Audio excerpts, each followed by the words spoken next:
No, you did. And Right. like, I especially woke up early to wash my hair to be pretty pretty. Aww. Yes. And then I thought I might put makeup on, but then I didn't get to the makeup. It's okay. They'll understand. You're saving lives.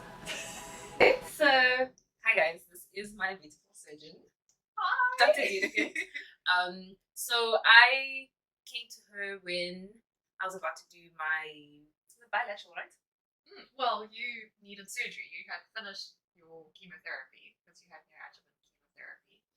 What is neoadjuvant chemotherapy? So that means before having surgery, we give chemotherapy so that we can actually try and reduce the size of the tumor or any other cells that could be around, try and get the body rid of those before we do the surgery so we can do better surgery. So it's important to ask all those questions of what everything means. And I had initially, or the surgery I was going to do when I was in public was to actually first remove the breast that had the cancer cells, and then later on remove the other one. But I wanted to remove both at the same time. It's also really important to weigh your options and know what works for you as well, if you're a medical aid, if you aren't. And so I came to Dr. Dedekind, who she was really amazing. And then she gave me the options. So I don't know if you can go through the options. Like you said, with my treatment, I first did the chemotherapy to try to reduce the lump because it was a bit big. But what are the different options, and what are some questions people can ask or should be asking when they're about to go to surgery? And then maybe after we can talk about like post-surgery, and just maintaining that. So first of all, I just want to say that in state you have some of the options. It's just that they don't have the available time, so they can't necessarily do exactly what the patient would like up front. But they do try and accommodate the patients as much as possible. And also, what is different in your case is that you're really young. So young breast cancers, the part of the surgical planning is knowing what your genetics are doing. Okay, so you definitely had genetic counselling before I met you, and it was negative. They didn't find anything on that. So that was also relevant for planning the surgery. So often in young patients, we do find a genetic abnormality, and then we must do a bilateral mastectomy, even if that isn't the patient's first choice, because the risk of getting breast cancer in the opposite breast is very high too. So the bilateral meaning you remove both. Removing both breasts. Okay. Yes. So in your case, you wanted bilateral mastectomies because you're young, and that was completely reasonable, and it wasn't something that I wouldn't say that you can't have, because even though your genetics were fine, I think we're still learning a lot about genetics, and in the future we might know more than we do currently. So when a young patient wants a bilateral mastectomy, it's a very reasonable request. Actually, it was a very hard decision to make because I really wanted to have kids. So I still do, but I always thought, oh my gosh, when I go through like one breast, that's fine. I'll be able to breastfeed my child and like that connection. But then one of the counselors in like our support group, I was telling her all of that, and she was saying how I think she said she breastfed her kids, but she said that it was sore, she didn't like it, and her child was on a bottle and didn't change the connection. So for me, it was like, she was like, you could keep the breast, but there could be a chance it could spread. And then what would be the point of having it? And if that's like my only reason, then like I should really weigh the options, because I mean, not every child gets breastfed. So I was like, okay, I guess it's okay. Like that was the only reason. Like I wasn't like self-conscious of like, oh, I'm losing both my breasts. But yeah, I think it's a very personal decision, and it's a difficult decision. Definitely, it's not something that comes easily. I think it also depends how stressed out you are as a person. And some patients, they walk through the door and they instantly say, I want a bilateral mastectomy because that's going to make them feel emotionally better about the situation. But it isn't necessarily the right operation for everyone. So we said that the genetics is an important factor in deciding. is there like the general test that everyone does? Because I know I did one when I was at ski. But there's also options, because there's like one that you can do overseas, and there's a South African one, and there's like different costs. So there are different options. There's also different labs that are doing the tests. So in private here, we use a test that gets sent overseas, and there are different panels. So you wouldn't necessarily do the same genetic testing for all your patients. The genetics counsellor usually decides which one is the appropriate one to do. Sometimes they start with a small batch, and then they would do a larger batch if the small batch comes back as negative. Just to simplify it. That doesn't sound very scientific at all. But what I'm trying to say is they'll do less tests, and if those tests are negative, then they would consider doing more tests on the gene as opposed to doing a whole spread from the onset, depending on what the genetics counselor is expecting. I remember when I went for that test, how she explained it was like our cells are like made up from both our parents on both sides of the family, and they kind of work with like communication. So it's like if like they tell each other what to do, like okay, you must go there, you must do this. So then if you have one abnormality maybe from your mom or dad's side, so it's like 50-50. Your mom could have two perfectly like working cells, or one that's not fine, and you might get that. And if that isn't okay, they don't communicate to do the same thing, and then that's when they simplify it, like spirals and keep growing. And like there's no, it doesn't tell it, doesn't communicate like how to stop. So if it's like okay, grow, but then this one's like overgrowing, and then that's how you would then want to check if there is anywhere in your family line or in your own stream, potentially one that could even affect your children. Yes, that's also the other important factor to consider, because the genetic testing actually affects multiple people, not just the person who has the cancer. Yeah. So the other thing with your case was that you were triple negative. Yes. Please So- explain it. Triple negative means. We're triple negative means we test the hormonal status, we call it immunohistochemistry, on the tumor. And there are three specific factors that we test. There's the estrogen receptor, there's the progesterone receptor, and then the HER2 plus receptor. And in your case, all three of those came back as negative. So this we call triple negative cancer. And in this case, our options are different to someone who is hormone positive. And it's the actual tumor that we're testing. So in this case, with all patients who have this, our option of treatment would not be of an anti-hormone, which is a simplified version. We actually call it endocrine therapy. Okay, but we can't give that to you. Yeah. So we know that if we're going to give you additional treatment, we're going to give you chemotherapy. And what we're finding is that it's better to give the chemotherapy up front before you do the surgery, because that way we could shrink the tumor, we could shrink any lymph nodes that possibly had cancer in them, and then we can do a neater operation and also sometimes a smaller operation. So in patients who would prefer to have only the tumor removed, then we can safely just remove the tumor and leave the rest of the breast tissue behind, as long as we take enough tissue away at the site of the tumor. I think what else is important, so patients often say, I don't want chemo, no one wants chemo. I don't think I've ever had a patient who's walked through the door and I tell them that they're probably going to need chemo, that they say, yeah, I'm happy to have chemo. So Is it the way it's portrayed, or is it just how it's like not how it's explained? Why don't they?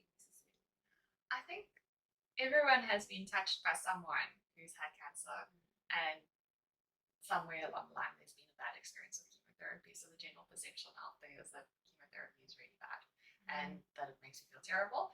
And the first thing that girls and women say is, I don't want to lose my hair. And that is the natural response I have with literally every single patient that I tell them that they're going to have chemotherapy. I don't want to lose my hair. And your hair is going to grow back. Changes are. So yes, it's a temporary thing. It's not awesome, but actually, if it's going to help you and help us help you, then it's really important that we do that. So I think you did very well. Thank you. And we're here now, Yeah. and you've had your chemo and you've had your surgery, and we're still going strong. I know. So just to go a bit back, you mentioned the three kinds of like or like the estrogen, The estrogen, the progesterone, and the HER2. So like what does it mean if I'm positive or negative for the one? So if you are progesterone positive or estrogen positive, or both of those positive, then you can have a. Come on, I want to show you this amazing lady who took care of me. Come Get on, coffee yeah. for the doctor. The doctor needs coffee. I'll cut it out, Nadia. I'll cut it. I will. Okay, I'll cut it for you.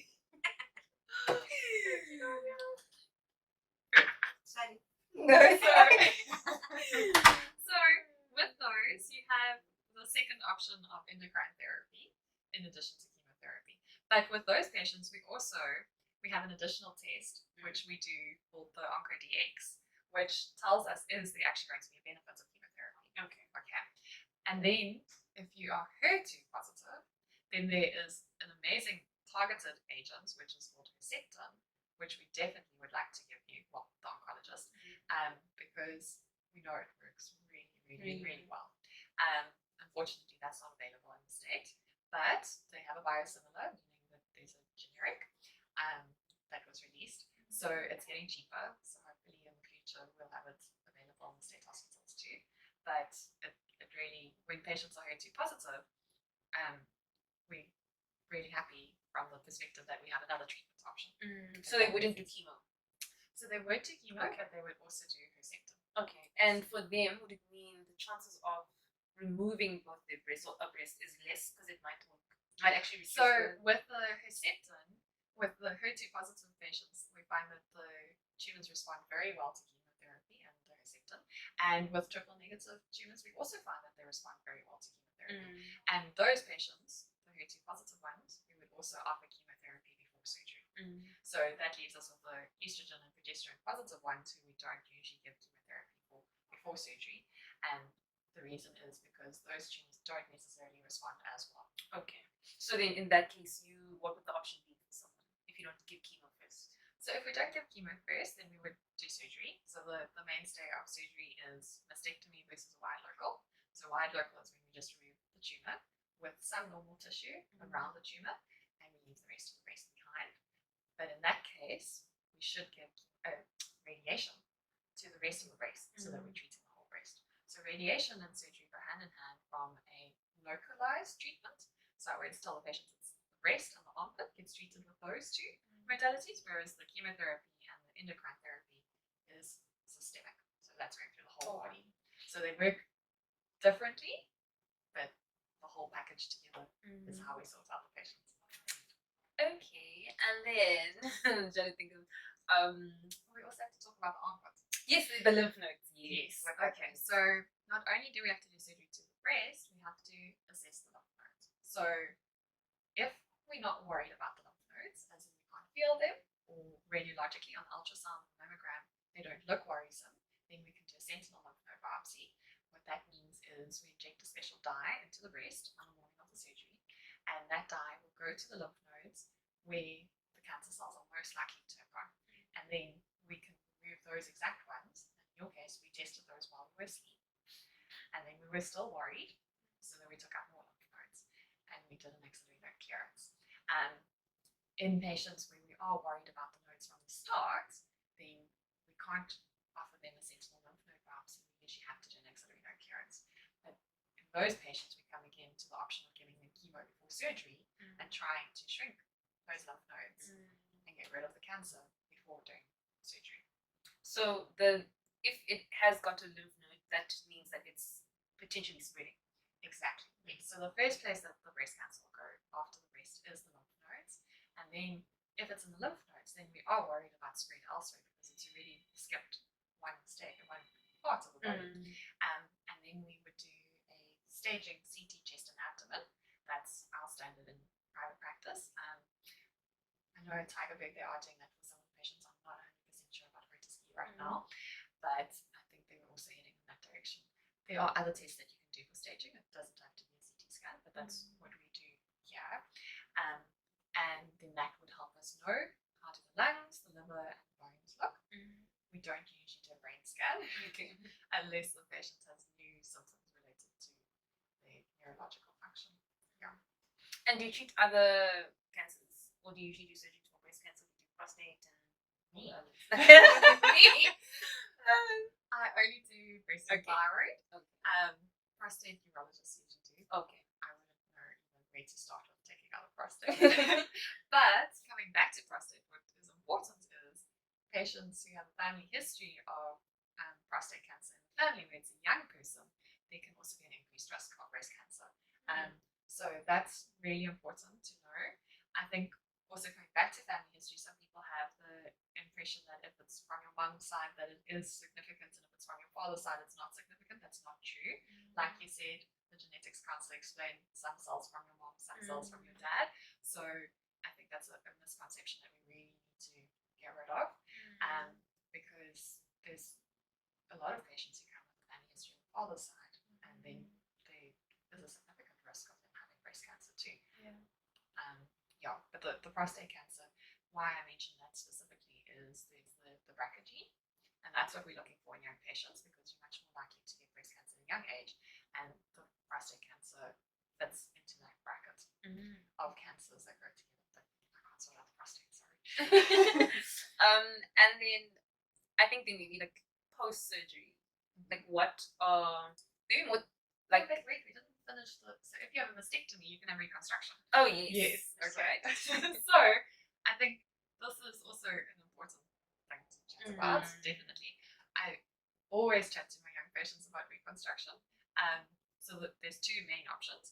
The one is prosthesis, and the other one is autologous, meaning of your own body, where we use fat, and sometimes they can use muscle. I do Yeah. have muscle. I have fat. So then we get the plastic surgeon involved, and then they help with that part. So we work together as a team. I do the mastectomy. I leave extra skin behind so that we have coverage, and then the plastic surgeon does their part. If it's a prosthesis, we usually do a 2-stage procedure. So we put a tissue expander in first, and then when all the other treatments is done and everything's settled, then they put the permanent prosthesis in. And if we do a flap reconstruction, that's if we're taking some from your own body, then we usually do that at the same time as a 1-stage. But that's a much longer operation, and you obviously need to have something to spare to use. So if you don't have a lot of tummy fat or a nice big muscle somewhere on your body, that's not really going to be an option, unfortunately. Yes, but it's also we work as a team, and the plastic surgeon helps come up with the idea of how we're going to do it. But often the patient will also have a very strong opinion of what they would like. And I've had patients where they're just like, I don't want something that's not of my own body inside me, and then you can't really offer them a prosthesis because they're just not going to accept that. So, oh. And then the next thing to ask when it comes to the mastectomy is, can I keep my nipple or not? And that depends on where the tumour is situated and how close it is to the nipple, and also whether you're going to have radiation or not. So we think of the nipple as being skin, but the nipple is an integral part of your breast. So that's also a very important question to ask and be aware of when you're discussing the surgery. And you can get nipple reconstruction too. So it's many options. There are lots of options, and there's also, if you don't want to have more surgery to go and create a nipple, you can have a tattoo. There's some great tattoo artists doing 3D nipples.